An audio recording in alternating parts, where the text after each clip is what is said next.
Hi, and welcome to an organized chaos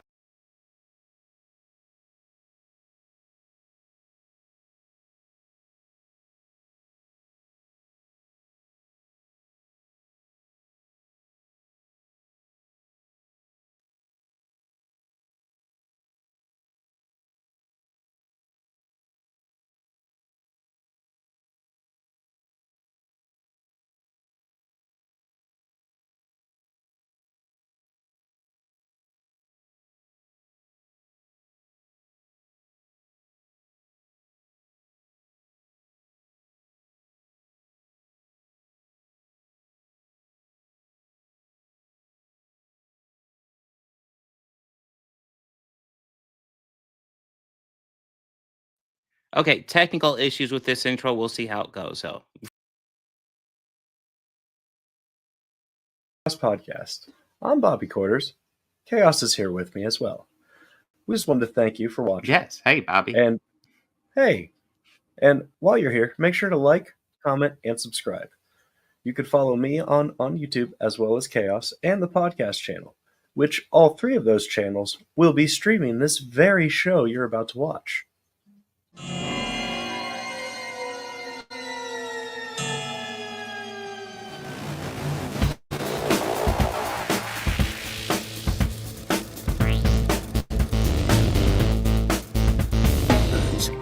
Part.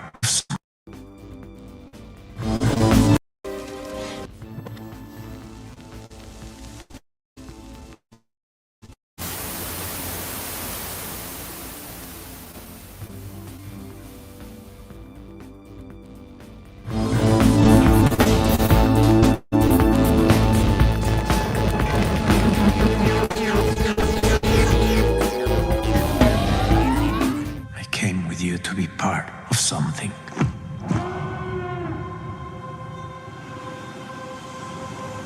The Empire cannot win.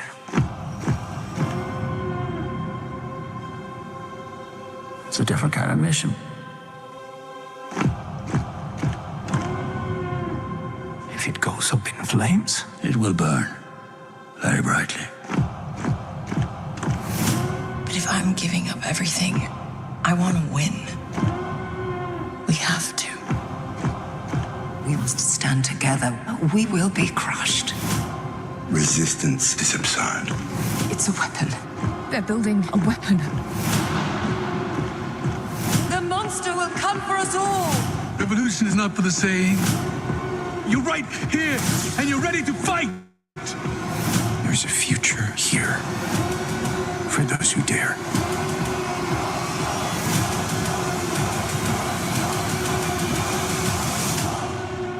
Welcome to the rebellion. To us, you gotta be initiated. One day, one ordinary kid will be transported to an extraordinary world beyond the boundaries of imagination.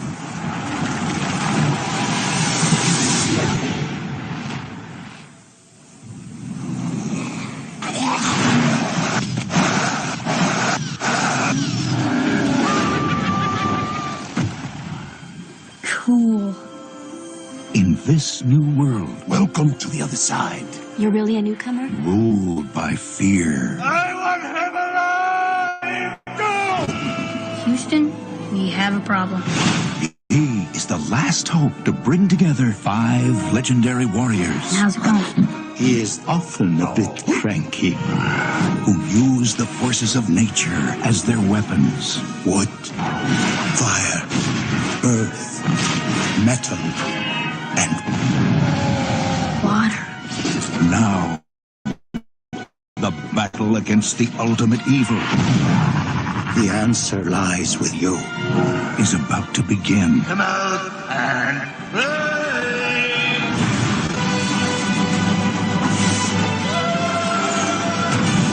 Touchdown. I can't leave them. They need me here. You are invited to enter a remarkable world. Yes! Where nature is your weapon, but you are the ultimate warrior. There are forces beyond this universe. We think we are so clever. But we're like children. And when these vast creatures look down on us, our entire reality is in danger. So what's your name? Just the doctor. All right, then. I'm called the nurse. There is something already connecting us. I'm an ordained Anglican Marine. This is a time machine. Boom! I am not one of your adventures. You need to get me home. This might be the wrong way round. You're Scooby-Doo. Honey, I'm Velma. We are meant to voyage out there and own it. We're just popping in. Girl, you are beginning to enjoy this. Welcome to the Interstellar Song Contest! Oh, we're so staying. We're staying. I love a good show. Solo game to them. I'm beaming at ya! But the games are deadly. Tell a story. Aren't you scared? Why? Because it likes the taste. I promised that I would keep you safe. You can't. I can. I will. I do. I will take you home. That is a promise.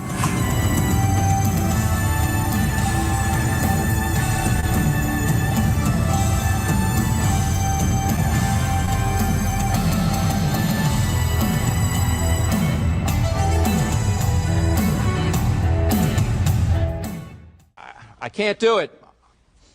We'll do it live. Okay. We'll do it live. Fuck it. Do it live. I'll write it and we'll do it live. Fucking thing sucks. Yes, Bill. Yes. Thank you, Bill. Yes, Oh the my God, fucking- we're still to his side. Fucking God. thing sucks. Yes, StreamYard sucks. Adobe Premiere apparently sucks because that was not the. I've gotten so spoiled that I haven't really checked my renders after they get done with Adobe Premiere because it's been fairly reliable. I just need to check to make sure the file finished. And apparently with this intro, it completely gunked up the whole thing. We're not covering any Avatar: The Last Airbender, no matter what you think of that intro. Very curious. I thought we finished that series. Yeah, it's like, yeah, we finished it. It was awesome. I mean, admittedly, a lot of it does bleed together after a while. Yeah. So, like, I have to, like, legitimately think about it when if somebody asks me, hey, have you guys watched this before? And I just, maybe. It sounds familiar. Probably. I mean, yeah, I guess it kind of it works with Warriors of Virtue because, like, there's the elements aspect. You have to master the 5 elements, just like in Avatar. I mean, you're reaching there. You're reaching. I'll be honest. A reach for sure. I would have rather watched Warriors of Virtue twice than one of the selections this week, but that's to be talked about later. Well, I mean, do we want to dive right into it? Do we want to get right to debate mode? Let's get right into it. Yeah, get debate over with. Let me go and bring this up. It's actually okay. Actually, loads. Hey, in chat, if we are actually seeing the IMDb page, we're doing okay right now because technical issues abound. Andor season 2 just started. Giving Bob the finger, then we're good. God damn it, Bobby. So you want intro or shall I intro? Do Sometimes there's Star Wars series that a lot of fans have been begging for and asking for and want to see. Sometimes there's stuff that we didn't realize that we wanted and everything. And then sometimes there's stuff we get things that nobody really asked for or has a real point to it or anything, or has a good intention, but in my opinion, is a complete and total misfire. And now we're on to a pointless season 2. So, yeah. Okay. Yeah. Okay. We know the fate of this character, right? But True. all of these are just the little small petty arguments of the big argument that I have, that I feel where a lot of the failures, and I don't want to say that they are, but just a lot of the misfires that Star Wars especially the Disney Plus series have been having lately, are maybe if we stick to stories that are outside of the canon universe that we know. And if we have something that is just about some people on some other end of the galaxy, that maybe the Empire is still affecting them in some way, or the Trade Federation, or whatever. I don't object. I mean, I actually like the Something idea. like that. I think I just one of don't the see a many. fucking point to when we already know the outcome of the lead. So it's really hard for me to get behind this series because I know he's just gonna die. Before I get into my thoughts on Andor 2, I will say I do kind of agree with you on the let's do something different. I do like that idea. I think one of the directors they brought up on many of the numerous Star Wars projects that may or may not come to fruition talk about like setting a story like 1,000 years in the future. And I'm like, yeah, let's space away from where we're at and do something completely unique. Because I mean, I don't think there's any more real ground we can cover in this time period. Well, the 9 movies. That's or you know what? Maybe of the 6, okay, the first 6, and that's just chronological. Now, if we were to talk like 7 through 9, maybe some more things that take place on other ends of the universe there. So we see how the Force Order is affecting that. Okay, cool. Let's expand on that, since we're trying to they tried to make those as the mainstays as much as Han, Luke, and Leia, or Obi-Wan, Anakin, and Padme, which we know how well that went. But I don't know, man. I'm just gonna bitch about Star Wars series until I get my Shadows of fucking Empire. So. I would love it if I wouldn't object to that, especially if they rewrote the ending and figured out something else for Dash Rendar to do other than randomly ram into a fucking meteor. Or maybe him just go off and explore something else. Yes. Yeah. But I mean, yeah. I will say this is definitely something we overall disagree with, though, because like you talked about Star Wars series that we never knew we wanted. This is definitely that for me, because like when they announced it's Andor series, my initial thought was, oh my god, like Rogue One's a solid movie. It's got issues, but it's a solid movie. I thought one of the weaknesses was that the 2 leads, which were Jen Erso and then to a lesser degree Cassian Andor, were the most boring fucking characters in the fucking movie, and I love the supporting cast. But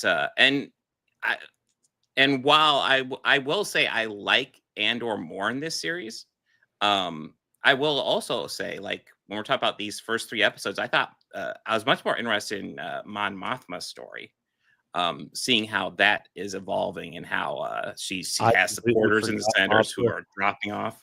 I forgot Mothra was in this series, to be honest with you. Oh man, I'm for the first few episodes going like, why do we keep spending time with this person? Who the is this? And then I had to look it up and went, oh, that's right. Yeah, this is like her series where she gets a major role. Like outside of Return of the Jedi, this is like where she gets. If we really want to do that, just why don't we follow somebody that's cool with it, like like Donnie Yen's character. I would have much preferred that because he was a more interesting character than Cassian. Cassian was just I like fucking boring Cassian to me. being like the ground level dude. I like that. Cassian's story is kind of like this is the people on the ground and how they're experiencing the Empire. And then you have Mon Mothma, who's experiencing more the political side. Yeah, she understands the ground level stuff, but she's trying to, figure out the best way to deal with the vampire with the power she has. And I like the balance. I will say in these first 3 episodes, one of the most interesting characters from season 1, Luthen, is just kind of there at Mon Mothma's party throughout the whole thing. He's just there. I'm sure he'll have more to do as the season evolves, but like I was kind of hoping to give him a bit more. I mean, but,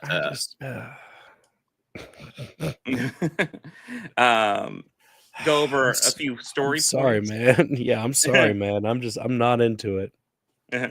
Well, we'll hit up a few story points here. The story is essentially about Andor, well, Cassian, stealing a TIE fighter and then going to drop it off with the current faction of rebels he's talking to, and then having that faction of rebels be overtaken by a different faction of rebels, and having these factions that I assume will eventually come together in rebellion, but too disparate to really work together, fighting over this fucking TIE fighter.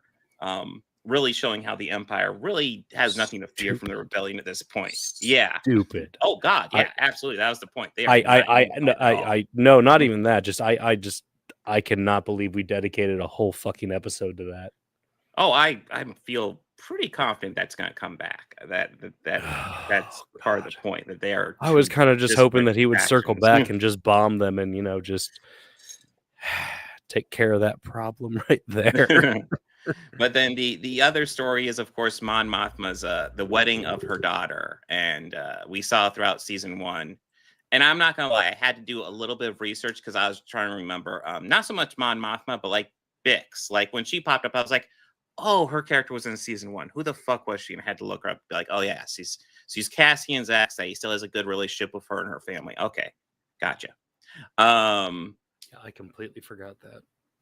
Yeah. Mon Mothma's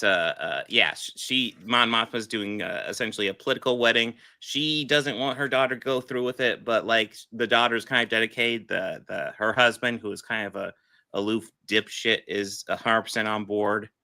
And kind of dealing with the different aspects and how she's just like, you see her throughout this just kind of especially towards the end, the viral dance moment that I just see everybody sharing.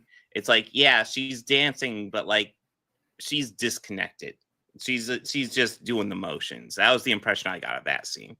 But yeah, I enjoyed this. I thoroughly enjoyed this. I thought this was pretty cool. I was not expecting to dive in, and I marathoned all 3 like in a day. I was like, I want to get through this. I purged all 3, and then treated myself with some THC seltzers and Warriors of Virtue.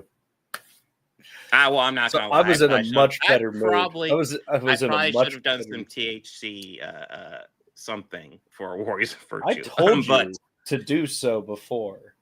So at this part, I don't. Hey, I don't do that stuff unless I'm off the next day, and I didn't have a day off. I understand that, but I believe I told you to plan accordingly. True. Well, I mean, we can dive right into it. Do I need to get my guitar and bust out the song again? I will play the jingle on the air. We could. Well, we could dive. Like, we've already started talking into it. So listen, we disagree on Andor. I thought it was solid. Bobby does not. I hate it, so I'm gonna bitch about it until we're done about it.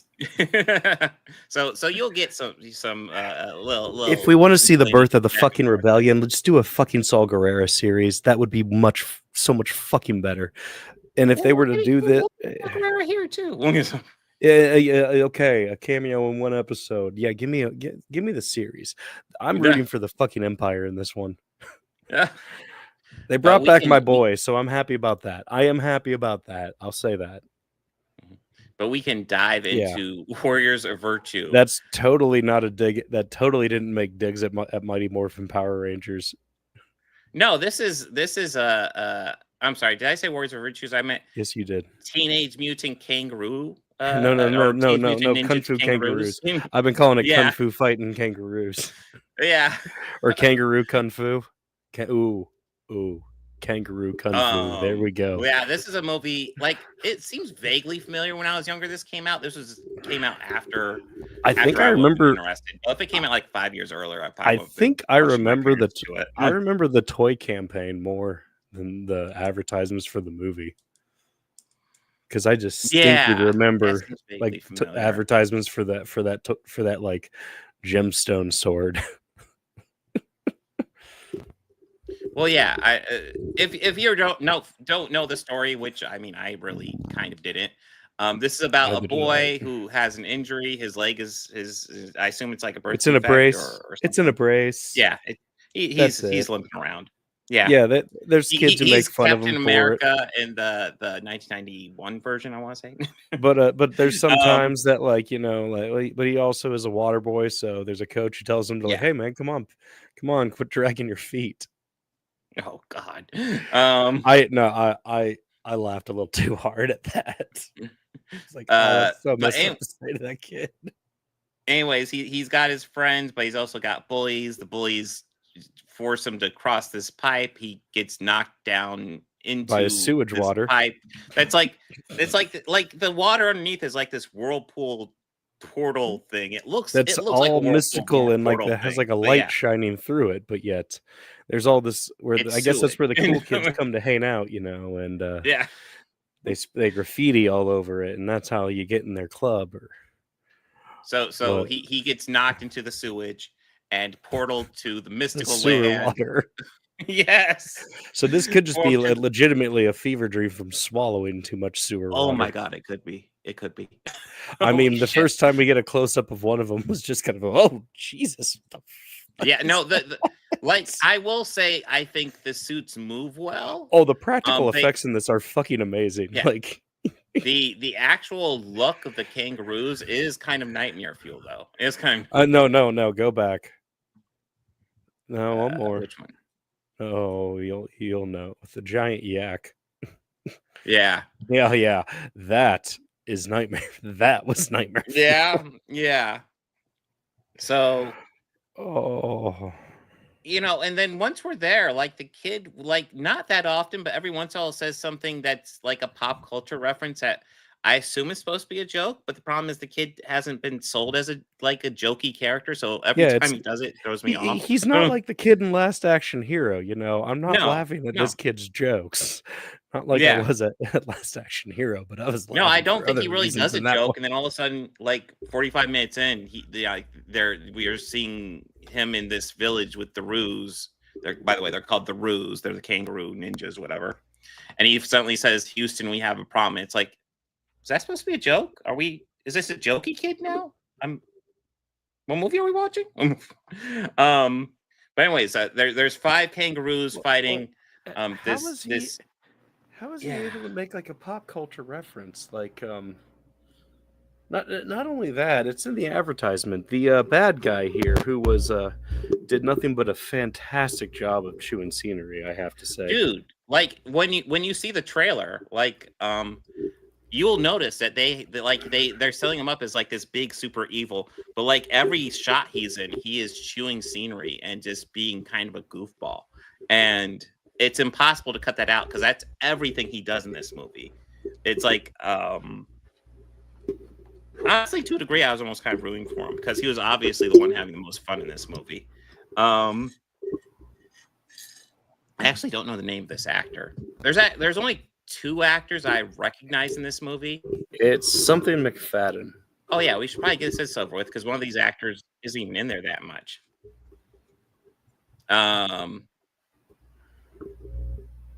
Angus McFadden. Yeah, seems right.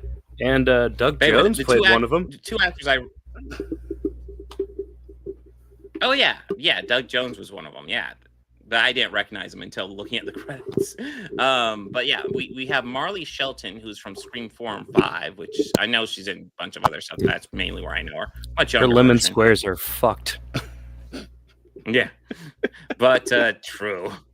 But the other actor I recognize, and it was driving me nuts. But like Ryan, who's the kid, early on, he's reading like the black and white with no words kung fu comic books, which is a little confusing, but okay, everybody has their style. But he talks to this guy who works at this restaurant and throws food around like a fucking maniac. But it's driving me nuts because that actor is like super, super familiar. Hey man, Russia's people shit gets crazy, dude. Yeah, true. I always like to take a spoonful of fried rice and throw it across the fucking room. Not only that, over the shoulder. Yes. But like that guy was driving me nuts because I know that face, I know that voice. Who the fuck is that? And like I look it up, and then like his credits right here, and there's no picture. I'm like, who the fuck is that guy? And and then finally I'm watching it, and like a couple scenes in of seeing him, I'm like, holy fucking shit! It's the dude from Big Trouble in Little China. Holy shit! The dude who arguably is the main character, where Kurt Russell's like the sidekick, which I think an argument can be made for that. But I mean, for being the goofball restaurant guy, he did a good performance. But what shocked me was that they spent a decent amount of time from him in the beginning, and then he's just fucking gone for the rest of the movie. Like, he just vanishes, and I'm almost like, I don't know if there's a point to him or not. Did you notice? Did you recognize the general guy, Montrose? Montrose. Which general guy? Oh, you know, his face does look familiar. He did look familiar. Who is he? Don't click. I don't recognize the name. Don't click. Oh, it may spoil. No, well, I clicked. Or no, not him. I'm not seeing. Not him. Not him. Hold on. I gotta open it and see.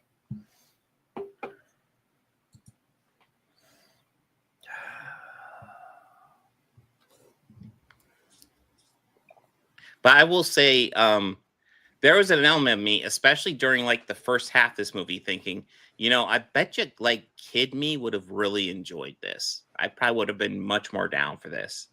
Oh yeah, like 7-year-old me, 8-year-old me. Oh my god, yes, absolutely, yes. And I will say there is one element of this movie that kind of kills it for me. It's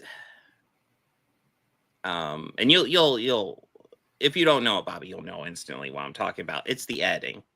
The editing of this movie drove me nuts, especially towards the frame end. rate? You mean the frame rate in the fight Yes, scenes? the fact that they're doing slow-mo and not actually recording it for slow-mo. And like it happens sporadically throughout the movie, but like by like the third act, it's almost every single shot. And I'm like, oh my god, stop it with the fucking slow-mo. You did not record the extra frame rate. You can't do slow-mo. You're not Zack Snyder, and even Zack Snyder doesn't know how to do fucking slow-mo. Just like Zack Snyder can make it look cool, but he doesn't know the point of it, so he just does it. Sorry, the guy I was talking about was Tim Towles. Towles.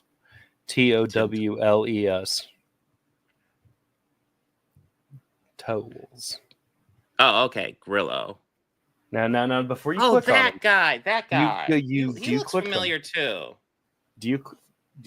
I think we watched a movie with him in it. We might not have. We might have. Okay, I'm gonna cheat. It's one that he's known for, and if not, we're watching it. It should be top listed.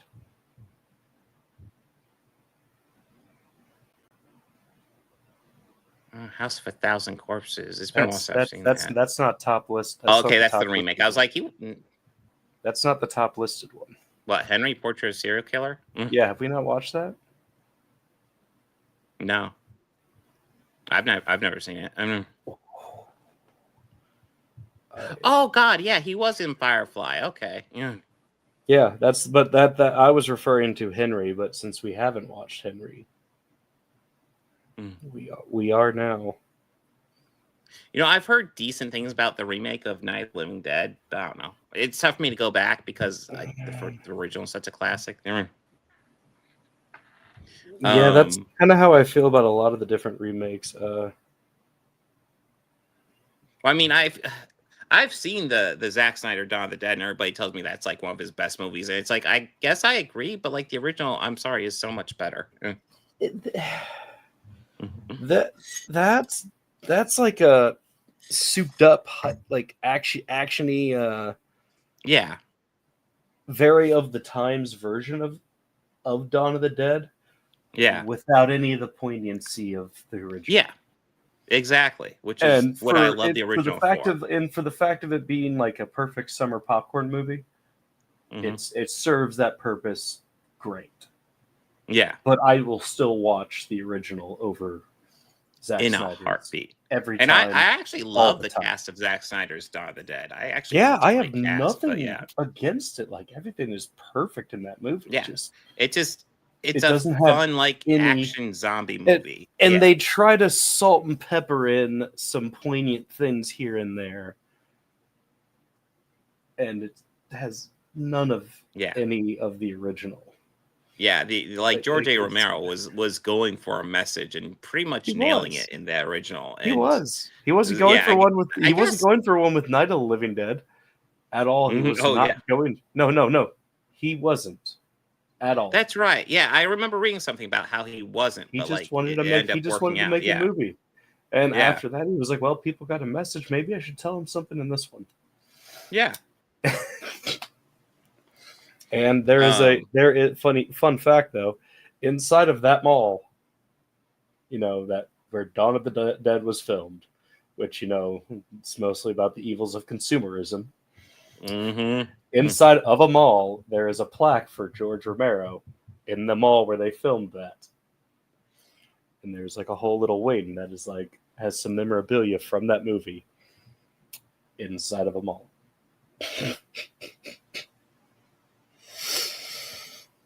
Okay, I just I'd go into trivia here because there's got to be some fun stuff here. So Dennis Dunn from, I guess I could have looked up the trivia and figured out where I knew that guy from instead of relying on my memory. Okay, so this second one, come on. Ryan quotes 2 movies, both of which starred Tom Hanks. Houston, We Have a Problem from Apollo 13. I'll give him that one. But then Shit Happens from Forrest Gump. Shit happens is a common expression. That Jesus, I think that's weird attributing shit happens. They were of the time. So like, and a kid that age, what's some line that he would remember from Forrest Gump? Mm-hmm. Yeah. Other than like life is a box full of chocolates, shit happens. Yeah. Only thing is Forrest never said shit. Yeah. Life's like a box of shit. It's all shit. It's okay, Jen. Oh man, there's not that much trivia here. That's disappointing. I thought there'd be a lot more. But you can't take no shits, Lieutenant Dan. So I guess I would recommend do not go into this movie 100% sober. Oh no, go in elevated. And I will say, like, get higher than a giraffe. Kid me might have enjoyed this. Yeah, okay. Adult me got really annoyed at the editing, like at the end. Oh yeah, that annoyed the hell out of me too. Like absolutely to the point where it's like I feel I so I saved this to tell you, my bad, man. I'm sorry. Yeah, it's all good. But yeah, well, I mean, like. That's the thing. Like throughout the movie, you get little clips of the editing. And it's like, that doesn't look good. Stop doing that. That doesn't look good. Stop doing that. And they keep on doing it. It's like, doesn't look good. Stop doing that. And at the end, it's like every shot. It's like, oh my god, did they think that looked good? It doesn't look good. But props gotta go definitely to Angus McFadden for just. Oh god, yes, dude. He understood the assignment. He's like, I'm going to chew the ever-loving shit out of the scenery. Like, he could not resist. I had to look because I recognized him from somewhere, and I just couldn't place where I knew him from. Mm-hmm. And then it hit me with one shot of him where he was staring at sitting in the chair, kind of staring forward. Mm-hmm. That was just Equilibrium. That's where I know him from. You see, I haven't seen that one yet either. I have a nice collection of movies on my to-watch list. Put it on the agenda. There's plenty of spots this year. And we're watching terrible. You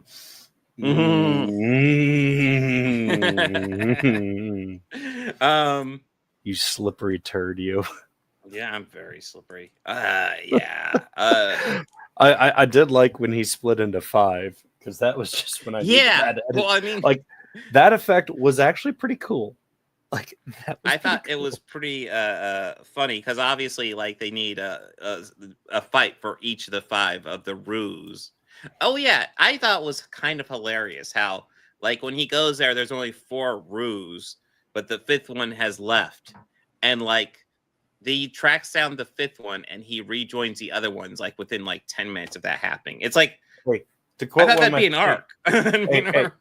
Well, to quote one of my favorite YouTube series, no, barely, super easy, barely an inconvenience at all. Yes, Ryan George. Yeah. Super easy. Fucking hilarious. Yeah. So like super easy. It also brings up another thing I want to talk about. So each of the rules represents one of the 5 elements. What are the 5 elements, you might be asking? The elements are, of course, earth, water. Is it air? Is air one of them? Fire. Yeah. Earth, water. Remember, one has a big lighter in their finger. Metal and wood. It was steel. Was it steel? I thought it was just metal. I'm pretty sure it was steel. I don't know. It doesn't matter. Well, I mean, like in every other thing, like when you say like steel and metal, like that gets clumped with earth because that's part of the earth, but apparently not.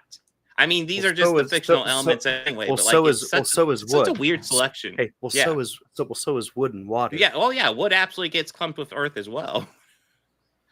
Well, so is wood and water. Yeah. We with the accidental clips of Avatar, it just reminds me of that, where it's like earth, fire, air, water, which is the classic one. Still not actual elements, but that's a classic if you're going to go for 4 set. I think this 5 set is. And our powers combined. Yeah. Hey, it worked for Captain Planet. They just didn't have any heart. And well, that's the thing. So like, usually when I see like 5, I think like Final Fantasy did like 5, but their 5 elements were earth, fire, air, water, lightning. It's like, okay, I'll go with that. This one just seems like metal and earth being separate from earth just feels wrong. And I understand it's all a fictional universe, but it's a weird selection in my opinion.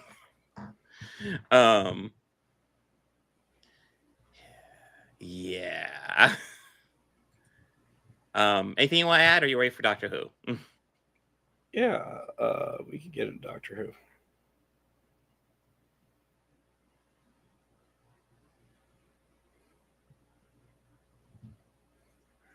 Hey, I just realized am I still online? It's another leap year. Okay.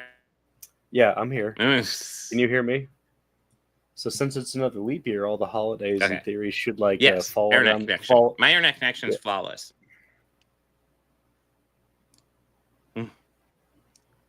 All right, so we got the first 3 episodes of Doctor Who, season 2, to go over. I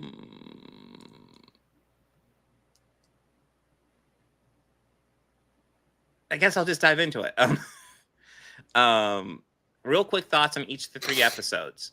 Kind of fun, kind of disappointing, and kind of cool. Those are my one-word reviews of the 3 episodes so far. In that order? In that order? Yes. Neat was my first one. Mm-hmm. This is neat. This is like nothing special. Just okay. This is kind of standard Who fare. A bit weak for a season opener, in my opinion, but sometimes they do.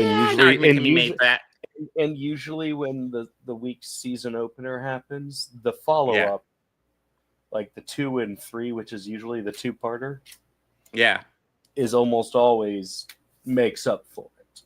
Mm-hmm. Right? Yeah. 2 started out with some great potential. I love the concept of 2, which is part of why man, I was did it just really like fall with it? Yeah. Did it just like it had a satisfying ending for the most part, I guess. Like I was okay with it. But like just we wasted a lot of time for a very simple solution. Yes, absolutely. And it kind of took a lot of the wind out of the great idea of it. Mm-hmm. Absolutely. And I admittedly was just playing Tetris. It was on. Okay. The third one, really liked it. Like I want to start off by saying that I really enjoyed the idea and everything of it, and completely thought like everything about it was like, this is what Doctor Who should be. This is like how I remember it. But I liked it more when Tennant did it. True. I kind of want to rewatch the Tenet And one I'm a after, little after angry watching it, but because yeah. I have a feeling that they're going to be playing it very safe this season and playing the hits. And Well, I hope they don't, because I actually like the storyline they built for this season. I think it's interesting. I have a feeling that, I mean, if they keep up the arc they're going, Yeah. that I like. That so far the overall season arc about getting her back to that date, and that lady that's popped up in every episode so far. Yeah, she was in the first season, but like now she's in like every episode and every. She was in the last episode. Yeah. She was in the last episode, and was like, and I was kind of more like, okay, I know you're supposed to be important because you're asking incredibly direct questions. Yes, like for this and universe. breaking the fourth wall. So I mean, even the bit with like the audience, I loved that. I thought that was great, and that was like though it was a little fan servicey, but I'll say apparently my favorite's a lot different than the one that they said. Oh yeah, well I mean if I was going for favorite, I'd probably go for like Justice the Daleks, but like I don't know, Blink's awesome. Like I get it, they're going for Newer Who. They're going. It is, but Newer Who out of Newer Who, Attack of the Cybermen. That first one. I don't remember what it's called, but one that I always loved the one where they go to the Hell Planet. That was always fucking creepy to me. I always loved the one where that hospital got dropped on the moon. We meet Martha. Oh yeah, that was a good one too. Yeah, that is like still one of my like just. I don't know, just those Rhino space cops. Yeah, that was wild. That is just the wildest shit I've ever seen from a Doctor Who episode, and that nothing has topped that since. But again, though, I really liked it when that Tenet episode ran, and that's just the thing that I'm worried about with this. I want them to go far, but I know that we'll be playing. I know that they'll be doing the playing safe game. If we get a, I hope they don't. But I am concerned. Hey, if we get a Cybermen episode and an Angels episode this season, and a dialect episode, even if the Master comes back again. No, the Master will never come back. They're done with the Master, I'm sure. I don't know, man. I'm sure the Master will come back. I don't know if it'll be this season, but yeah. I'll tell you. Sure. But I will say that there is only one man I feel can play him and give him justice. Who are you thinking of? The guy who played him when Tenet was. Sim. Yeah. You see, he never thrilled me, and I think it's mostly because I just love Anthony Ainsley as the role. Like he was fucking cheesy. Oh my god, he was cheesy, but like. I mean, if you rewatch... No, I thought about Anthony Ainsley was cheesy. That's what I loved about it. You didn't think Sims was? I thought he could be a little... To a degree, but not. It didn't reach the same peaks for me. He definitely had the cheese as well. Rewatch Sims. You might be able to appreciate it with hindsight lens. But yeah, we can go ahead go a bit deeper into each of these episodes. So the first one is Revolution.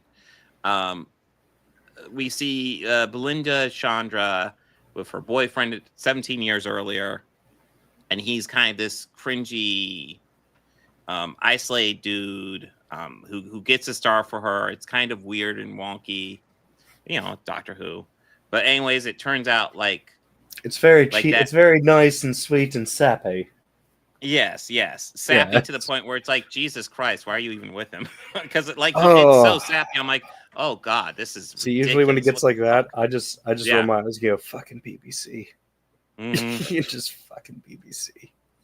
I liked I did like her, Missy as the Master. Yeah, I thought that was a good one. Yeah, and she played very well off of Capaldi, which Jenna Coleman couldn't do, but that didn't stop the producer from keeping her on the show longer than she needed to be. But yeah, so like this cringy guy, and then it turns out we jump 17 years in the future, and it turns out she actually does own that solar system, and the robots are committing genocide in her name, and she's trying to stop it.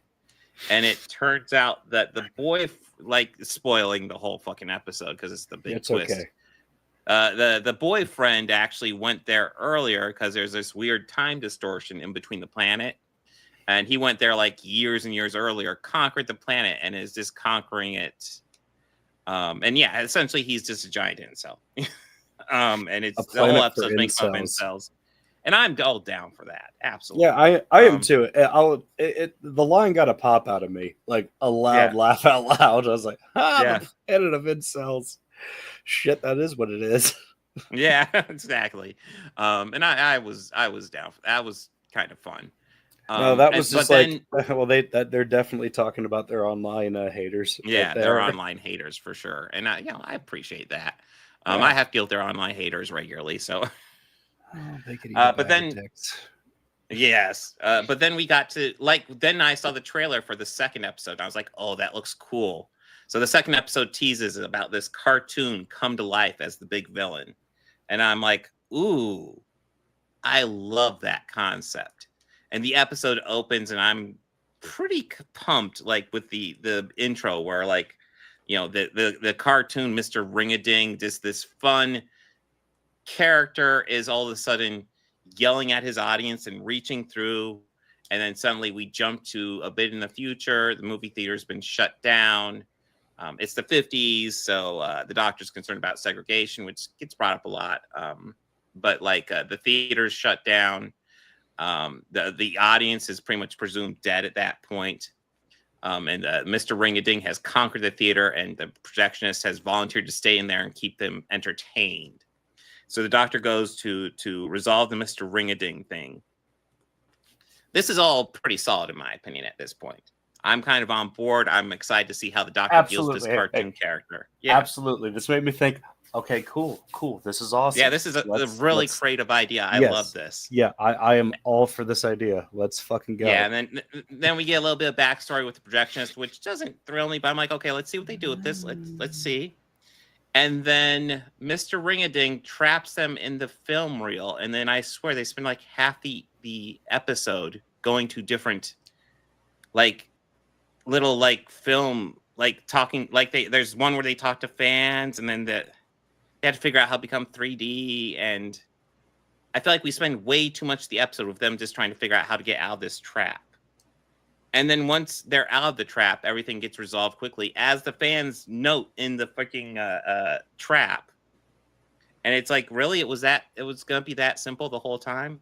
And there's lots of callbacks because essentially it reveals that Mr. Ring-a-Ding is actually the god of light, Lux, who's one of the harbingers of the big threat. And we already saw a couple of harbingers with the toy maker and Maestro and CTEC? I think, yeah. Brain farting. Yeah. And yeah, it was just kind of disappointing because for all the buildup of this character and the idea of fighting this cartoon character, it just kind of And there was a part of me that kind of missed Maestro. I would rather have Jinx Monsoon there just chewing the scenery with that over the top performance than the cartoon character. And it was just it felt like a pale imitation of that episode, which was already an episode that I had issues with.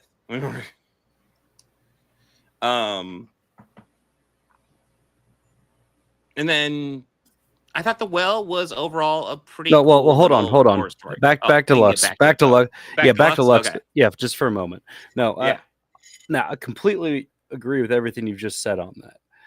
The thing that annoyed me the most with this is when we got to that point of where we knew everything about it, how he was one of the harbingers of the big event or whatever, and it's how the hell are we going to have that big of a build up with it and then have news on that level of the entire overall plot delivered, only just to let it kind of go up and fade away.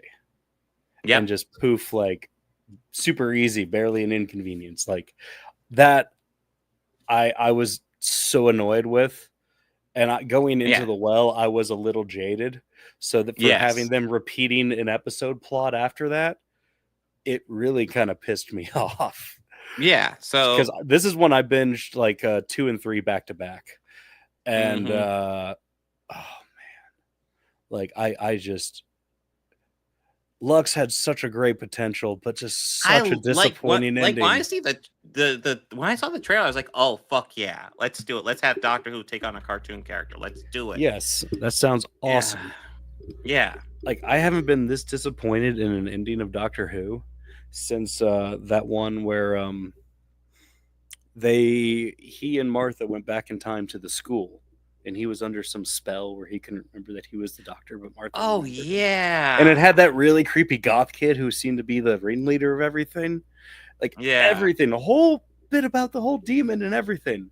Only just for everything's done. Like, yeah, it's all resolved. And I mean, I get it. That is Doctor Who. I get it. That's Doctor Who. But just, man, they dedicated 2 episodes of that. 2 great episodes. Yes. Well, I mean, with Lux, like, I feel like part of the problem is like it sets up this cool villain, but then we don't really spend any time with him. We don't really know any.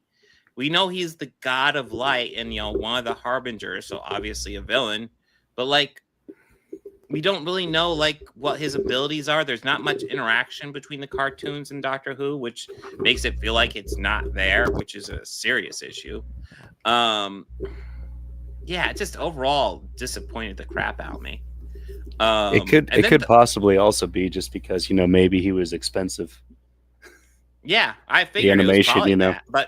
But I also feel like if you're not going to be able to swing that, or at least, I mean, I am 100% fine with Doctor Who being a bit chintzy with the effects. I know the chuds will go nuts, but like Doctor Who and chintzy effects kind of go together. So I like, it almost feels weird having Doctor Who look as good as it does anymore. I mean, we are legitimately talking about a show that can just throw a cloth and some like stitched pillows that look like eyeballs and a mouth and control it like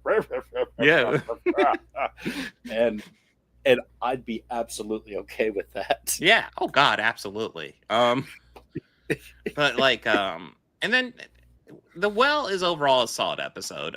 You are right, where I think the original is better done. But yeah, cool. it works. It is cool, and I like that I also like that they revisited that story because it's cool. And admittedly, it got me thinking of what are some other ones that I would love if they revisited that they've only touched on once before. And I've thought of a few. I've thought of a couple. And I want to give you my 3, and as I'm talking about my 3, you think of some. Okay. So first, I would love to see this Doctor revisit some older storylines of I can't remember the episode name, but the old early working robots and like the ones that look like 16th century Victorian era, like with the wigs and like they move very robotically. They kind of look like the wind-up dolls. Yeah. You remember what I'm talking about? I'm thinking of the Plastic Men. Is that what you're talking about? Are they the Plastic Men? Yeah, I think so.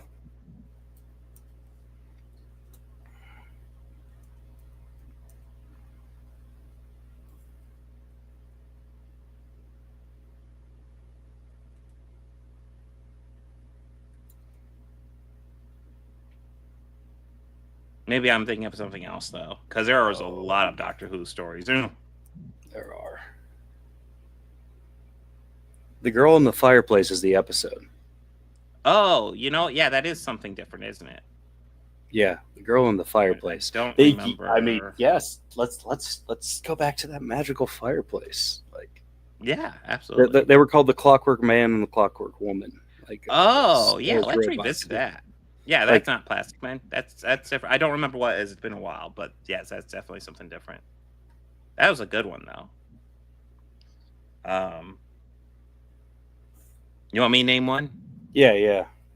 Okay. Well, I already named it, but I'll go ahead and say I would love if they relived, just revisited the devil from the Impossible Planet and Satan Pit, because that was just a concept I love.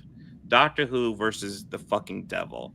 Let's do it. I know we've revisited the Ood a few times because they were brought up there, but like, I'm all down for just revisiting the fucking devil and have Doctor Who take on the fucking devil. Yeah. Let's see. Oh wait, it seems that they have popped up a few times. Oh, have they? I need to get a refresher on some Doctor Who. Yes. Sorry, I'm like, yes, they stalked Madame Pompadour in 18th century France. 18th century, sorry. My mistake. Yeah.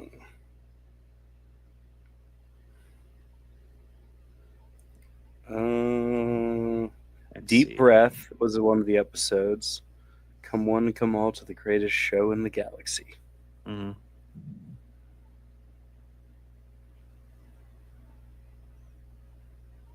All right, so another one I would love it if they revisited. What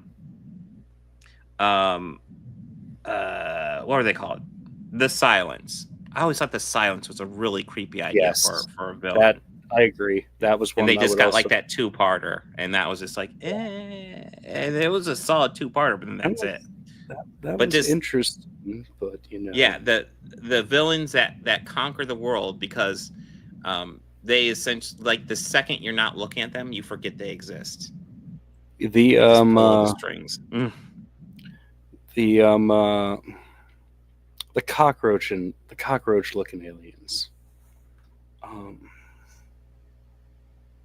It was a early Tenet, or maybe it was a Eccleston episode.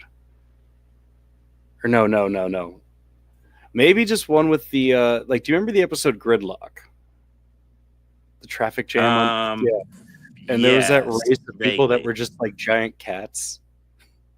Yes. It's a story with them because there's so many different things that I've seen just as background characters that makes me just kind of go, the fuck? Like, that I would just like to see more on. Like, can we get some warrior versions of the cats? Maybe one that wears like a bandana like Rambo.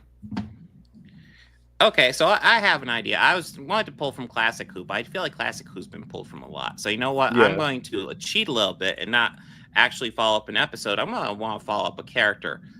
Let's see the further adventures of Martha Jones.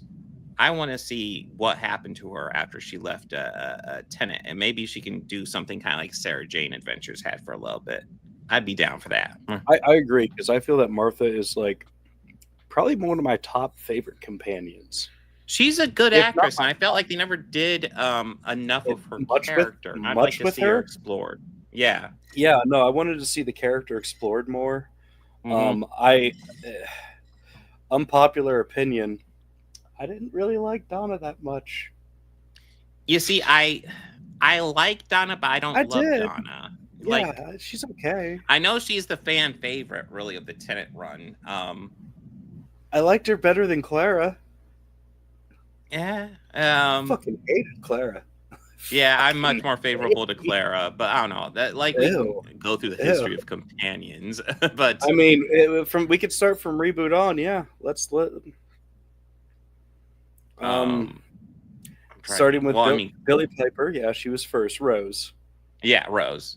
It's hard to believe that like Donna is the favorite when there's the bad wolf. Yeah, and I think nothing tops the bad wolf. Like, that's true. Billy is the greatest companion of all time. Like, just she's the most important person in the universe. Like, well, and then there's Martha. I thought, okay, yes. Did you disagree? Oh no, I don't disagree at all. Like, when I think of classic companions, though, like I want to like see Jamie and shit like that. Second Doctor was awesome. I wish more of his. Well, I was talking I'm talking reboot on. Reboot. I know. But it was just like, man, I miss classic. Because if we're talking like classic, like that era, obviously, his first companion. Well, it set the precedent. It set the standard. I mean, there's 3 for the first one, but first episode. Yeah. set the precedent. Mm, I'd say all three definitely set, so we could lump them all into one because they yeah. set like what a companion should be. They made the quote unquote bar, and then there's Sarah Jane. Yeah, Sarah Jane was probably the most iconic. For no reason, she got to do a spin-off and To revive her feature character quite a bit. and to feature the greatest character of all time, K9. Yes. Man, But yeah. I would pay for a little to have my own little remote controlled K9, and if I could make it say whatever I want. Mm. I guess to Mr. Antidiotic, I'm live now. If you're looking for the solo stream, that I plan to do one Thursday, but I think overall, just bring it back to this current season of Doctor Who. I definitely overall like the episodes, but Yes. they're not like, they haven't thrilled me. The Well probably came the closest because I'm a sucker for a good Doctor Who mystery. Like Portalless 500,000 years in the future, you know, we have like humans or a human-like race, and they're dealing with something. And we're just trying to figure out. We're the people trying to catch up and be like, what the fuck is actually happening? Yeah. What the hell? I love shit like that. And I will say the one thing about The Well is that episode had me rewinding so much to see what the fuck people kept on seeing.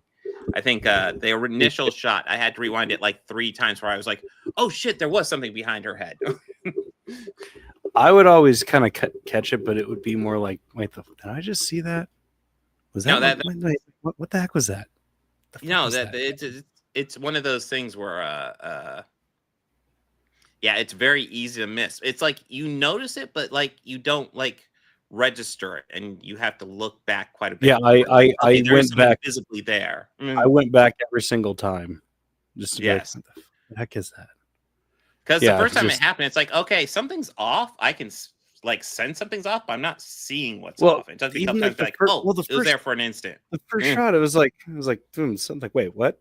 Wait, yeah, what? it's like you can tell something's wrong, but you can't see. Even with the cue, the cue it's not like the cue scared me. I did kind of see something, but the music cue is what threw my perception off. Yeah, it's like, wait, no, wait, what?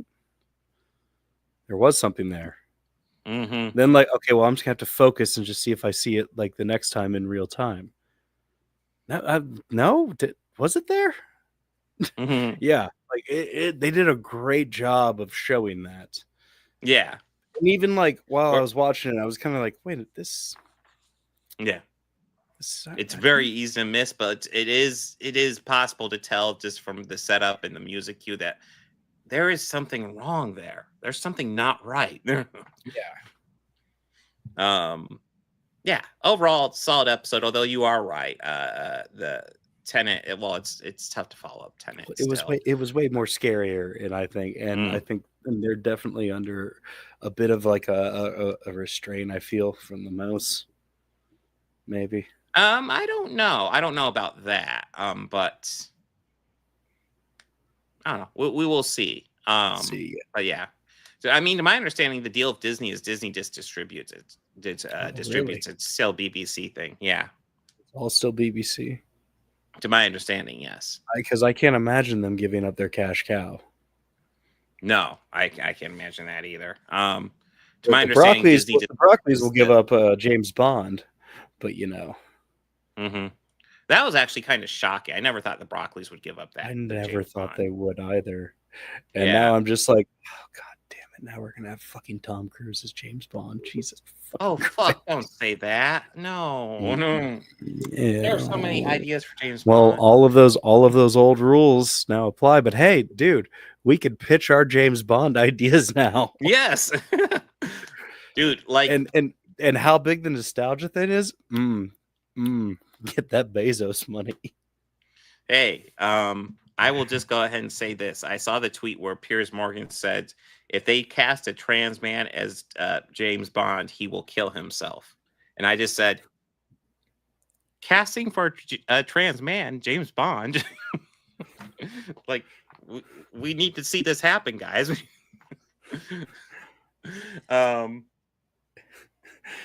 Oh no, Pierce. Oh no, we lost Piers Morgan. It's so Don't sad. do And so sad. No. No. Dude, a part of me would love it if they just actually found a trans man that fit the role just fucking perfectly and nailed it, and just had them shit their lid.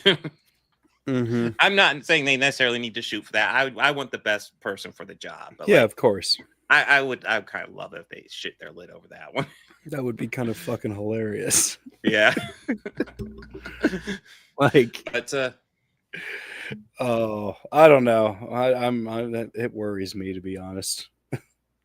it really does, because like, yeah, it's not like the Broccoli's run was like flawless or anything. It definitely had misses, but like that was a franchise in the family for a while, and they had genuine passion for it, and I guess, I don't know, maybe they just didn't feel they had any ideas to follow up Daniel Craig, and maybe I get that, because save Quantum of Solace, it's overall a decent run, and save Quantum of Solace and maybe the second half of Spectre, but like they did kind of definitively end the Bond run.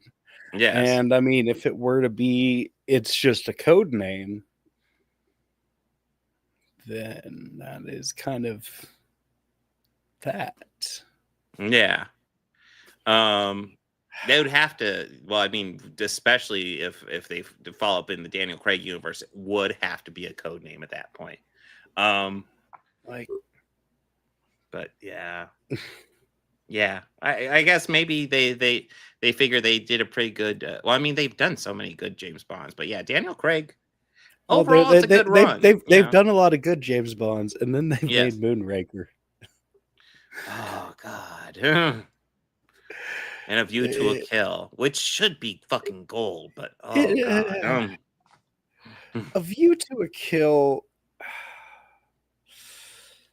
You see, okay. That movie does not work for me at all. Okay, and I love the cast. That's fine, but like,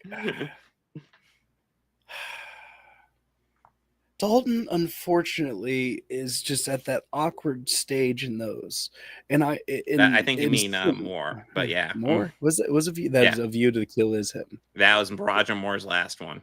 That is right. That's that. No, you know what? Never mind. No, I retract it. I was getting it confused because I completely forgot about that one because I purposely tried to block that one out. Were you maybe thinking of Living Daylights, which I have issues with, but it is a solid step up from both of Dalton movies, I feel that they suffer from being that product of period of time in cinema where it's like in between the 80s action movies and the 90s action movies. It's kind of like that almost aftermath of Tom Cruise's Days of Thunder, where if you think about it, that movie's kind of the death of the 80s action movie. Yeah. Well, yeah, I think an argument can be made for that, actually. And so Tom Cruise killed two genres of movies that I enjoy now. So you know what?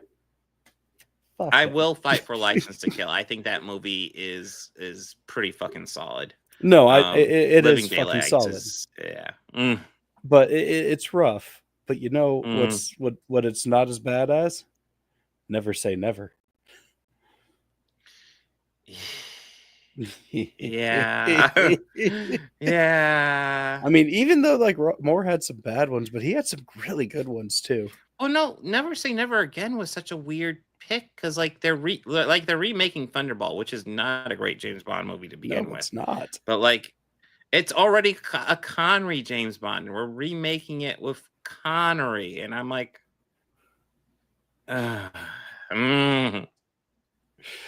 I mean, okay, like there's some good Moore ones though. Like there's Live and Let Die. That's a good one. It's I'll be honest. I think Man with the Golden Gun's underrated. I love Christopher Lee in that movie, and he is really good in that. Spy Who Loved Me is not that great of a Bond movie though. Yeah. Yeah, I mean, and A View to the Kill is not any better. I'm pretty sure Roger Moore did the most with, I want to say, 8 Bond movies. He did do the most. Yeah, which, yeah. He also has the most forgettable ones for the most part, in my opinion. It definitely like there's a James Bond formula throughout Connery and more, and then they're starting to break it with Dalton. But yeah, I mean, I legitimately only remember Man with the Golden Gun and You Only Live Twice. Or no, I'm sorry, Live and Let Die, and Moonraker. Yeah, and that is about all. Well, of the Moonraker, ones, I remember for the wrong reasons. Yes. Yes. It's like, I remember because of how bad it is. Yes, it's not remembering it fondly. And I'm sorry, the thing with James Bond going to the moon should be just so much fun, but like, it's not. Live and Let Die. I think it is probably my third favorite opening to a Bond movie. My third favorite of all time. Mm-hmm. I mean, no matter what you say. I mean, there's that guy. He's just watching. It's obviously an agent, a special agent, watching a funeral go by, a slow procession. Guy calmly just walks up and shoots him. He falls down dead. They go by with the coffin, drop him. He's gone, and then it's a party. Greatest opening ever. Well, you don't like the one where they just kill off Blofeld very unceremoniously to wrap up that storyline because they obviously don't have a plan? No, you only live twice, brother. You only live twice, and then From Russia with Love. I'm not gonna lie. When I saw them kill off Blofeld so unceremoniously at the beginning, I don't even remember what one it was, but I was just like, "Are we really doing that?" Was it that? Oh that my god! That wasn't Diamonds Are Forever. That's not a Moore one. That's no, Diamonds Are Forever, where he's that's a Connery revenge one. mission. There's issues with that one, but like I kind of like how James Bond's on the revenge mission after his wife dies. I mean, I get it. Yeah. Her Majesty's Secret Service. That's another Moore one. Yeah, that's an underrated one. Yeah, that one's not bad actually. George Lazenby's only entry, but like totally solid, honestly. No, yeah, that one's not bad. And he totally we are bullshitted well his off way. Course, but yeah, we are, but we've been done with the show. We're just like talking about our hopes. About Bond at this point. Yeah, now we're just bullshitting about James Bond. Like, I mean, still though, my favorite from when we did our ranking, my favorite is still You Only Live Twice. I still love of overall movies. Oh yeah. Oh yeah. I mean, they fake his death like it. That's just so awesome. I know he comes up with that Connery fucking like Bond wit immediately when they like open it, remove the oxygen mask. He's like, "Oh, permission to come aboard." Yeah, I did like that moment. Yeah. But I mean, I think for me, like, I still have to go with Casino Royale just because I love it. Daniel Craig, not awesome. Woody Allen. Oh. No, not Peter Sellers. I think I made that joke last time too. Yeah. And I'm like, not Woody Allen. God damn it. No, come on. Woody's great. Who I don't remember the guy's name. I want to say the actual guy who plays Bond in that. Not a great movie, guys. No, it's not. It's a chore to get through. I would tell you you're better off watching that Leslie Nielsen spy parody movie. At least to get Leslie Nielsen there. I mean, yeah, and Andy Griffith playing a bad guy. He makes a lot of really bad arm pumps because he doesn't have any arms. Oh God. Let me go and pick up the agenda for next week. I know next week we will be talking about the series Bobby is really looking forward to, the next 3 episodes of Andor. Thunderbolts is next week too, isn't it? Yes. And then Last of Us. We'll get caught up with Last of Us. Which I'm not going to lie, if I thought a little bit more ahead, I probably would have switched Last of Us and Doctor Who around. But it is what it is right now. That and Andor around, that'd be cool too. Well, Andor's doing 3 episodes a week, so. Since when have we been on top of that? Since when have we ever been on top of that before? We're trying. We try, Bobby. We always try to be on top of it. No, man, we could just do not, dude. Do or do not. There is no try. We could just do not. That's simple. No. There is a try. Yoda's wrong. Yoda. Yoga. So yeah, first 4 episodes of Last of Us, season 2, episodes 4 through 6 of Andor, And then Thunderbolts, which honestly, I'm looking forward to Thunderbolts. That looks like fun, and I'm hearing good things about it. So I'll cross my fingers on that one. Yeah, I am too. I'm hopeful. So yeah, I guess real quick, my new comic book poll should be up for my for Thursday. I think I want to say it's what non-Marvel DC book. Let me pull that up. Where'd my mouse go? Oh, we're gonna need a lot more votes, guys. 5 votes, and Bug Wars is killing it right now. Which, like when I read the title, I wasn't really excited for that, but then I saw it was written by Jason Aaron, who's been on absolute fire recently for his Superman and Turtles run. So I'm kind of interested to check that out. So I'm comfortable with that winning if that wins. But make sure to get your votes in. I'll be live Thursday with comic books and Chud coverage and probably trailer reactions. And then I'm sure Initiative will be Wednesday, and that should be the streaming schedule this week. Anything you want to add, Bobby? Well, we have hit, and as I've been promised, but I'm pretty sure we've already said it several times now. Yeah. The poll is we're closing the poll now, and it is absolutely going to be Pluto Nash as the clear for winner. the 200th episode. Week after next. Yes. So we'll cover 2 of our favorite movies, and then our personal, like Bobby and mine's personal all-time favorite movie, Pluto Nash. Yep. And his adventures. Yep. And our fans overall pick that is their favorite movie. So I haven't seen it yet. As selected, it will be amazing. Yeah, it has nothing but the recipe for success. It's going to be great. Yeah, listen, I might take a gummy for that one. Yes, now, of course, I just mean a candy gummy, nothing else. Yes, you know? Yes, of course, you absolutely should. But that'll be in 2 weeks. So, guys, thank you for joining us. Make sure to like and subscribe to all 3 channels. We need to say that more. We got Bobby Quarters over here. We got Organized Chaos. We got Organized Chaos Podcast. Like and subscribe to all 3. You can pick where you watch. Yeah.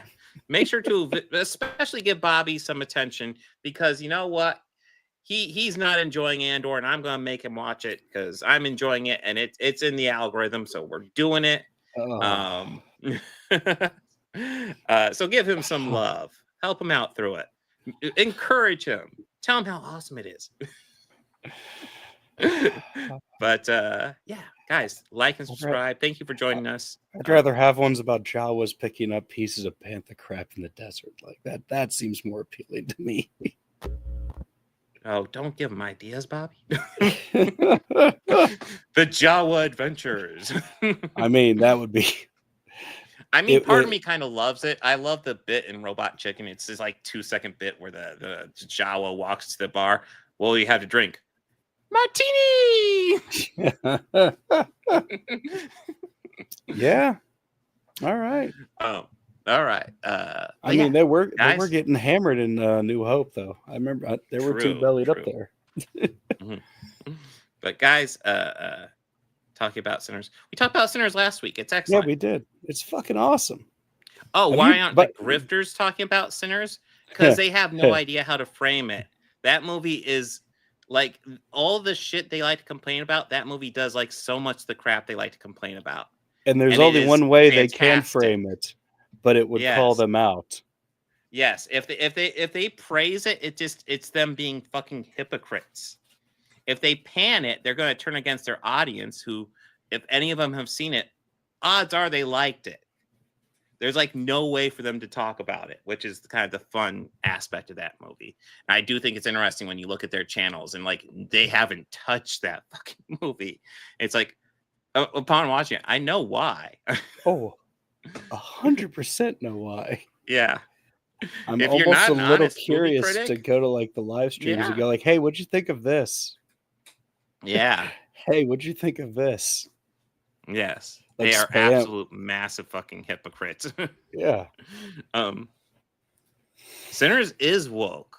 Whatever woke means anymore, which honestly, like that word's, I've always said that word's gotten so abused, it pretty much just means anything left of Nazi. So most things are woke at this point. Yeah. If you're not watching Triumph of the Will, it's woke. I don't know, man. I've seen some very compelling programming in 3 a.m. on basic cable. Very compelling programming. But guys, thank you so much for joining us.